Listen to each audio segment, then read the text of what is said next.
En el primer vídeo dedicado a la mejora del funcionamiento inhibitorio, estuvimos viendo las medidas integradas en el currículum que podíamos incluir en nuestra programación, ya fuera en primaria, en secundaria obligatoria o posobligatoria.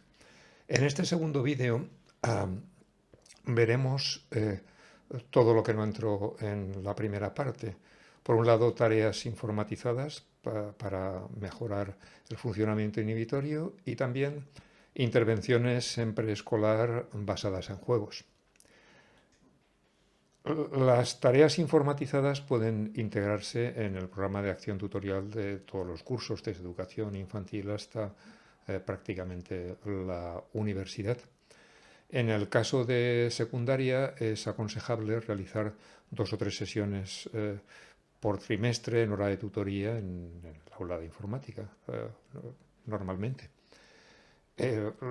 Para ello es recomendable haber formado previamente a los tutores. En el caso de los alumnos que presentan algún déficit inhibitorio, necesitaremos realizar sesiones adicionales alrededor de 2 por semana. Normalmente estas sesiones se realizan pues al menos una semanal en casa después de haberlo pactado y conversado con los padres, y otra es recomendable que se realice en el centro del Departamento de Orientación en horas de recreo para ver de cerca el progreso en las tareas. Las ventajas de las aplicaciones informatizadas de mejora del funcionamiento inhibitorio son que permiten cuantificar el progreso debido a que obtenemos con ellas medidas precisas de tiempos de reacción, porcentajes de acierto, etc.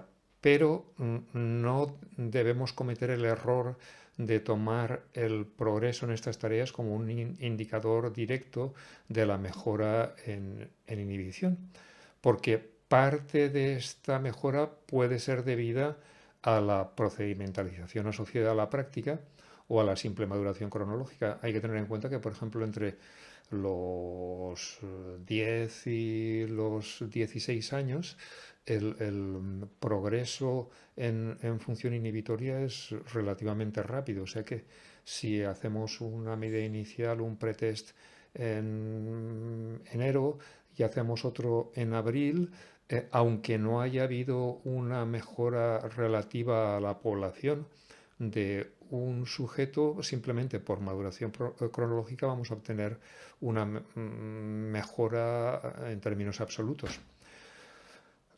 Para medir el progreso sin estos dos inconvenientes, el de la práctica y el de la maduración, se recomienda utilizar la ecuación de regresión logística que vimos hace 2 vídeos, en el vídeo dedicado a la evaluación de barrido del funcionamiento inhibitorio, para la ecuación logística de López Villalobos, que se aplica a la lámina palabra color de Stroop, el número de colores que pueden identificar los sujetos en 45 segundos se introduce en esta ecuación, y por otra parte se introduce su edad con precisión hasta de un día.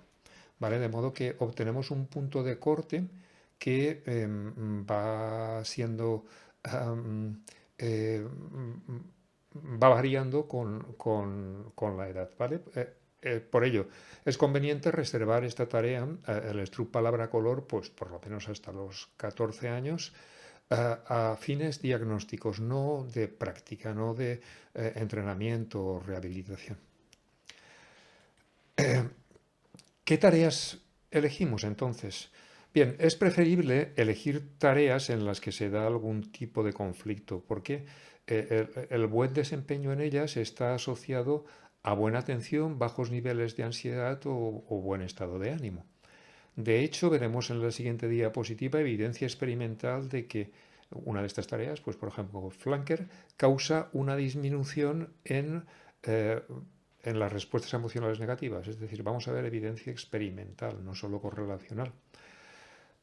Aconsejo evitar tareas de parada de respuesta, pues tipo go no go, ya que parte del desempeño en ellas, sobre todo en la parte no go, parada de respuesta, puede estar relacionado con otro tipo de inhibición, el del sistema de inhibición conductual de Jeffrey Gray. ¿Vale? Eh, hay que tener en cuenta que así como las diferentes estructuras de la red ejecutiva o de la red de la prominencia tienden a inhibir el funcionamiento de la amígdala, también la parte ventral del hipocampo lo hace. ¿Vale? Lo que ocurre es que aunque la actividad de la amígdala disminuye y por tanto, pues por ejemplo, la respuesta de miedo, esto viene acompañado por un incremento de la respuesta de ansiedad. Por esa razón, y puesto que no conocemos en qué medida la investigación no ha aclarado en qué medida el sistema de inhibición conductual participa en la parada de respuesta en estas tareas de tipo inhibitorio, es mejor evitarlas por el momento. Bien, veamos aquí esa evidencia experimental de la que hablábamos. Aquí en el grupo de la Universidad de Haifa, en Israel, en este caso, este artículo, la primera firmante es Nova Cohen, muestra cómo la práctica de 6 sesiones, de 6 días con 3 sesiones de flanker por día, las sesiones de flanker son muy breves, disminuye la reactividad en tareas emocionales. Pues, por ejemplo, esta es una de las tareas emocionales empleadas. Hay que discriminar si un rectángulo que nos aparece es azul o verde, por ejemplo, y antes puede haber sido precedido o no por un estímulo emocional negativo o, si no ha sido así, neutro. ¿Vale? Después de que los sujetos, bueno, tenemos un pretest, luego la práctica de los 6 días y luego un posttest en el que se mide la respuesta de la amígdala en tareas como estas. Bien, en el trabajo hay diferentes grupos experimentales y control. Vale, veamos aquí los dos grupos experimentales. Uno de ellos realizó la práctica de flanker con solo un 20% de ensayos incongruentes, que es donde se recluta la corteza prefrontal ventrolateral, que es una de las estructuras que inhiben la amígdala de la red ejecutiva. Y el otro grupo realizó el 80% de ensayos incongruentes y el 20% congruentes. Vemos que el grupo que ha realizado el 80% de ensayos flanker incongruentes, aquí tenemos un ejemplo de flanker incongruente, ¿vale? Disminuye mucho más, y además lo hace de forma significativa, la reactividad, la respuesta amigdalina a los estímulos emocionales negativos. ¿Y por qué lo hace? Esto también queda claro, bueno, el trabajo se hizo con resonancia magnética funcional, porque ha aumentado la conectividad entre la corteza ventrolateral, prefrontal ventrolateral o giro frontal inferior y la amígdala. Vemos que en el grupo que ha hecho el 80% de los ensayos incongruentes, esta conectividad entre el giro frontal inferior y la amígdala ha aumentado mucho más. ¿Vale? Por eso la respuesta de la amígdala de este grupo está mucho más atenuada. Bien, esto es una demostración experimental, pero en la práctica, que en realidad es mucho más importante, ya hemos comentado que, pues por ejemplo, la forma más rápida de parar en menos de 5 minutos un ataque de pánico, por más intenso que este puede ser, es intentar poner al sujeto a calcular mentalmente, porque eso lo que hace es activar la red ejecutiva, activa la corteza cingulada anterior, que inhibe la amígdala, la corteza prefrontal dorsolateral y también la ventrolateral. En algunos casos estas 3 estructuras inhiben el funcionamiento de la amígdala, paran tanto el miedo como la ansiedad, porque también paran el funcionamiento de la red del modo por defecto. De hecho, esto se puede aplicar a mejorar la regulación emocional en niños con TDAH. Bueno, ya sabéis que alrededor de la mitad de los niños con diagnóstico de TDAH presentan problemas de desregulación emocional y además la medicación no mejora esta desregulación. Por eso, Groves y otros han investigado la eficacia de dos paquetes de tareas informatizadas. Uno de ellos trabajaba la capacidad de memoria de trabajo con 9 tareas de memoria de trabajo, pues span complejo, actualización de la memoria de trabajo, y otro con 9 tareas de inhibición a través de aplicaciones gamificadas, ¿vale? Bien, tras 10 semanas de entrenamiento, 4 sesiones a la semana, ambos paquetes, tanto el paquete que entrenaba la memoria de trabajo, que está marcado aquí más o menos en gris, como el que trabajaba la inhibición, mostraron una disminución muy notable. Además, lo mejor es que tras entre 2 y 4 meses tras la finalización del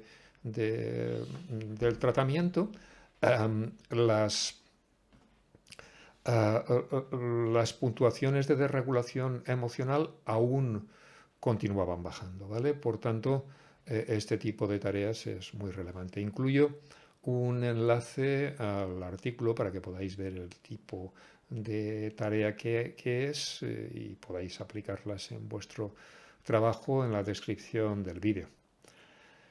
Bien, pasamos ahora a las eh, actividades tanto informatizadas como juegos que se han aplicado en preescolar, ¿vale? La más conocida de las aplicaciones informatizadas es la de Adele Diamond de corazones y flores.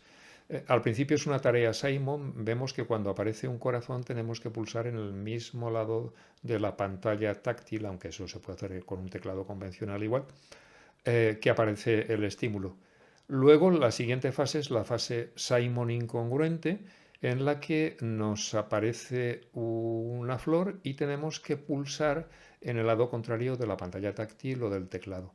La tercera fase es una fase que combina tanto inhibición como flexibilidad cognitiva. Nos aparecen en unas ocasiones corazones y en otras flores y tenemos que ir cambiando de regla, de modo que digamos que en la fase incongruente podemos medir el funcionamiento inhibitorio puro y en la fase mixta podemos medir el funcionamiento ejecutivo general, que está poco diferenciado aún en edades tempranas previas a los 6 años. Bien, en versión española, la tarea de corazones y flores solo se puede encontrar en la web de Millisecond. Lo que ocurre es que la tarea que nos permite guardar los datos es de pago, ¿vale? Solo hay una demo que podéis instalar o ejecutar, pero que no guarda datos. Por esa razón aconsejo, si estáis interesados en este tipo de tarea, que os descarguéis en vuestra tablet o móvil o en los dispositivos de los alumnos que interese esta tarea desarrollada por Rosas y otros del Centro de Desarrollo de Tecnologías de la Inclusión de Chile, que se llama Gato Perro, ¿vale? Es estructuralmente idéntica a corazones y flores, en este caso gato es el estímulo Simon congruente, perro es el estímulo Simon incongruente y la fase mixta pues aparecen tanto perros como gatos. La batería Yellow Red, esta aplicación está todavía en desarrollo, posiblemente falten unos días o unas semanas para que funcione todo normalmente, aunque ya la podéis descargar en vuestros móviles o tablets. Bien, respecto a las aplicaciones gamificadas, la primera de ellas que tuvo una repercusión importante, incluso la UNESCO le dio un premio, es la de Bodrova y Leong, que diseñaron una serie de juegos basados en principios de Luria y Vygotsky. Pues, por ejemplo, juegos en los que se emplean ayudas externas concretas. Pues, por ejemplo, un niño que desempeña el papel de oyente, para estar seguros de que se ciña ese papel, tiene que sostener pues un símbolo con una oreja, ¿vale? Para ser consciente de que tiene que escuchar y no distraerse o interrumpir. ¿Vale? Otros principios son la regulación verbal de conducta de otros, en que un niño de la pareja va regulando la conducta de su contraparte, o la muy conocida habla interna para la autorregulación, o esta misma habla interna en tareas en las que hay que cambiar flexiblemente de reglas, como en la fase mixta que hemos visto antes de gato-perro o de corazones y flores. Y luego también representaciones de juego dramático con exigencias ligeramente superiores a la edad cronológica. Incluyo una descripción que aparece en el artículo de Adele Diamond, en la que se presenta también corazones y flores en la descripción del vídeo.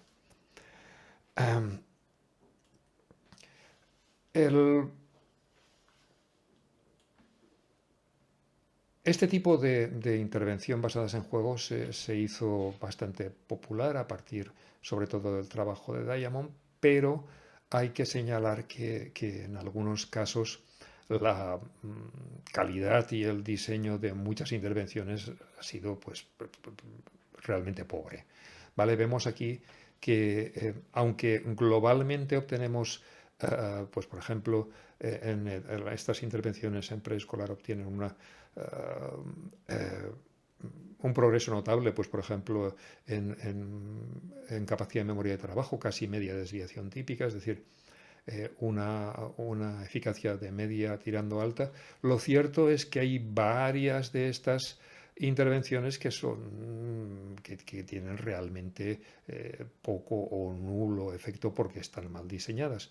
Lo mismo podemos decir del control inhibitorio frío, bueno, inhibición pura, inhibición ejecutiva en este caso, que tenemos aquí aproximadamente un 30% de una desviación típica, pero ya os digo, hay muchas intervenciones que prácticamente tienen un efecto pues eso, nulo.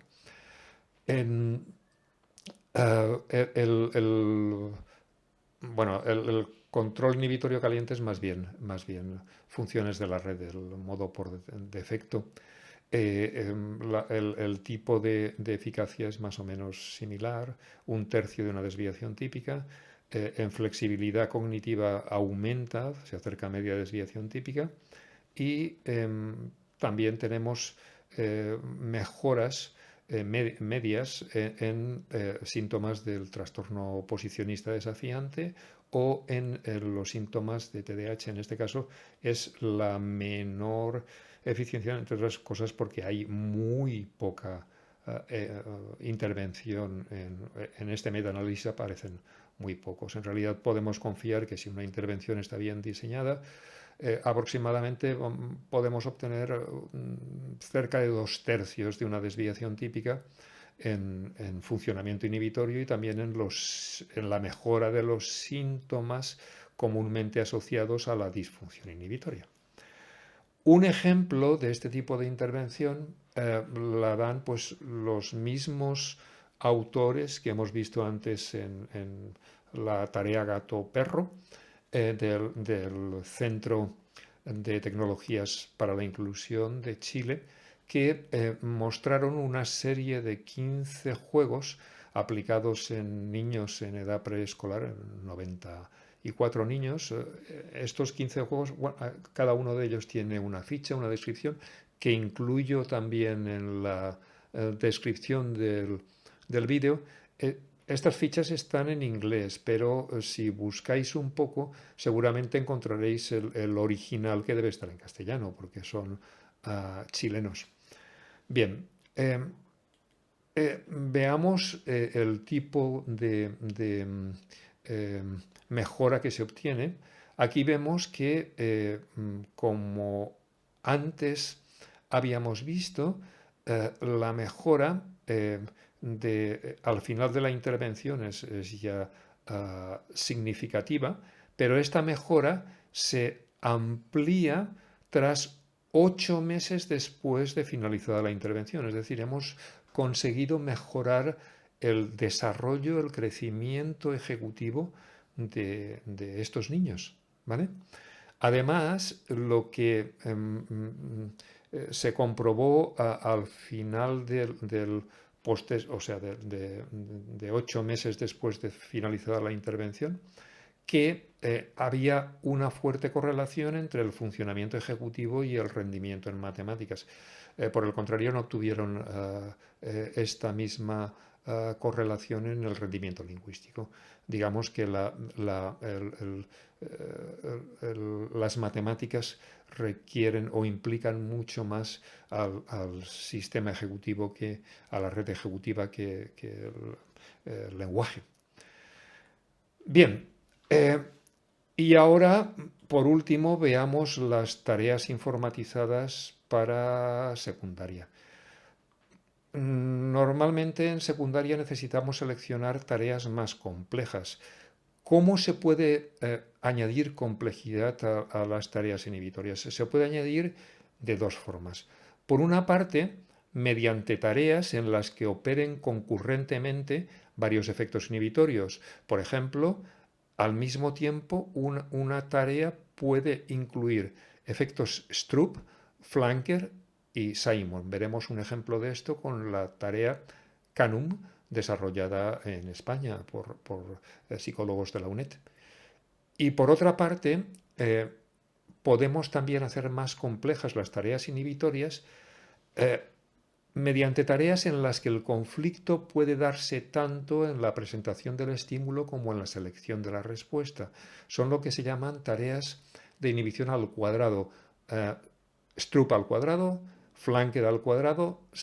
Canum es una implementación del efecto Stroop cantidad-número, obra de Francisco Gutiérrez y otros autores de la UNED, que conoceréis por su implicación en el desarrollo del PROLEC, que tiene la peculiaridad de poder unir en algunos ensayos, además del efecto Stroop, otros similares al efecto Simon o al efecto Flanker. Veamos la estructura de los ítems. Por ejemplo, el ítem 2111 está compuesto de dos opciones de respuesta, que son las que hay a la izquierda y a la derecha, que flanquean una cifra central. La pregunta es ¿cuántas veces se repite esa cifra central?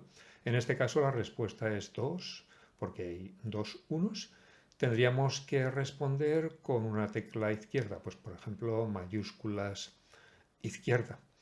Pero además en el efecto del efecto cantidad-número puede estar presente otros efectos como el efecto Simon, según los autores, pues por ejemplo, aquí tenemos un ensayo congruente en el que opera el efecto Simon, que sería el 1-1-3.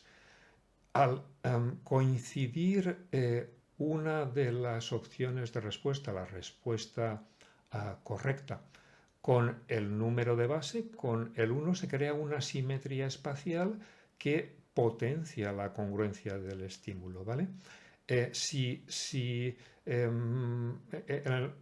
Al revés, en los ensayos incongruentes, por ejemplo el 1-3-3, esa simetría espacial refuerza la incongruencia del estímulo, de modo que, según estos autores, este efecto similar al Simon potencia la congruencia o la incongruencia del efecto Stroop. Por otra parte, también puede estar presente el efecto Flanker si la opción incorrecta de respuesta potencia la comisión del error. Pues, por ejemplo, en el caso del 1-1-2, podemos cometer el error de pensar que la respuesta correcta es 2 unos.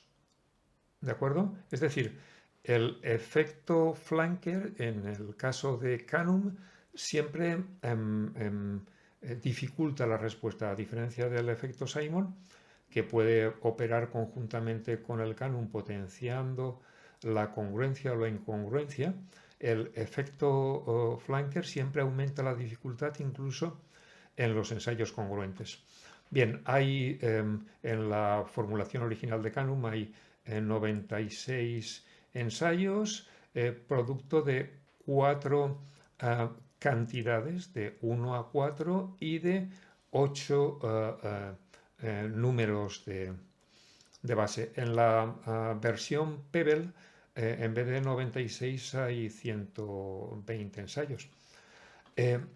Lo que me llamó la atención de Canum en principio fue las fantásticas correlaciones que los autores decían que alcanzaba una medida consistente en dividir los aciertos por el tiempo con otras medidas como por ejemplo las matrices progresivas de Raven o 2 medidas de memoria de trabajo.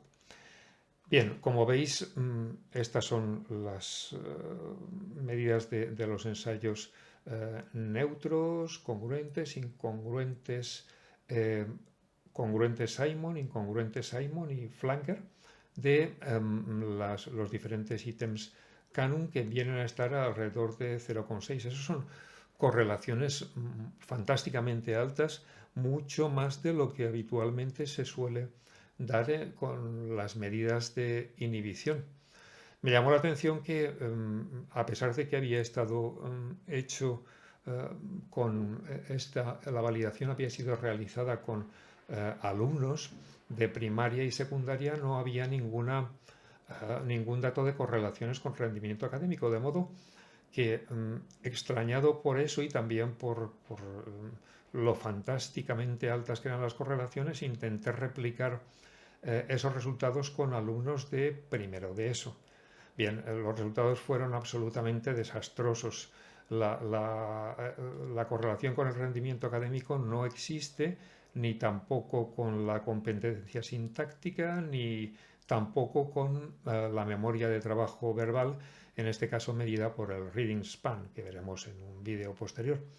Sí alcanzaba la significación con esta medida, con medidas de procedimentalización como conexión, pero la correlación no llegaba ni a 0,2. En cambio, si en vez de la medida que proponen los autores nos limitamos a una combinación lineal, una simple ecuación de regresión lineal con estas mismas medidas, con la memoria de trabajo, con el rendimiento académico, con connections o con la competencia sintáctica, si obtenemos correlaciones que son bastante buenas. Por ejemplo, la correlación con connections llega casi a 0,5 y la correlación con el rendimiento académico se aproxima a 0,4, de modo que Canum es una medida indudablemente válida. ¿Vale? Lo que ocurre es que no es tan fantástica como mantienen los autores con esa medida de dividir los aciertos por el tiempo, que vemos que tiene poca utilidad. En lo que sí tiene utilidad Canum, al menos en mi experiencia, bueno, una experiencia limitada, un par de docenas de alumnos, es que tras unos meses de un par de prácticas semanal con Canum, los sujetos que tienen déficit inhibitorio transfieren parte del progreso que obtienen con Canum a la medida de inhibición que decíamos antes que convenía reservar para propósitos diagnósticos, el Stroop palabra-color valorado con la ecuación de regresión logística de López Villalobos, de las que os he hablado antes. De modo que Canum es una tarea idónea para la rehabilitación ejecutiva, particularmente en los últimos cursos de primaria y también en los 3 primeros cursos de la secundaria obligatoria. A partir de ahí, a partir de cuarto de ESO y en bachillerato y en niveles posteriores, incluso universitarios, y también fuera del ámbito educativo, también en el ámbito de la psicología clínica o la rehabilitación neuropsicológica, es más conveniente utilizar lo que llamamos las tareas Stroop al cuadrado.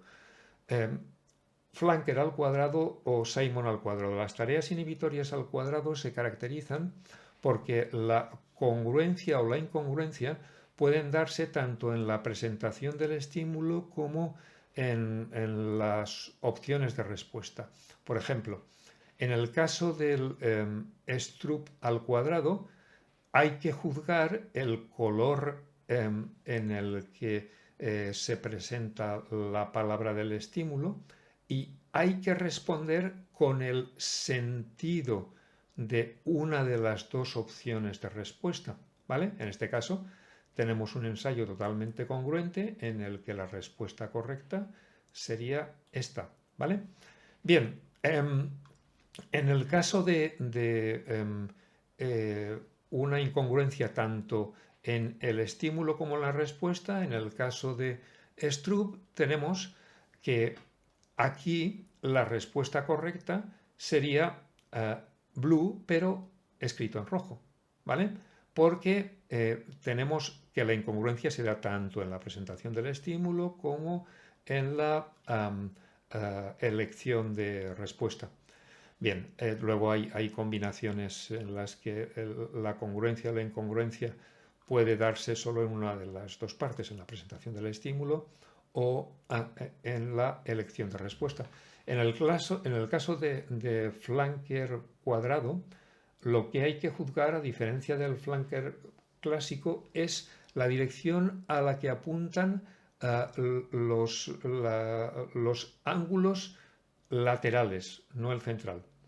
Y en el caso de la respuesta hay que elegir, hay que emparejar el ángulo central con los laterales del estímulo. En este caso, la respuesta correcta es esta de la derecha.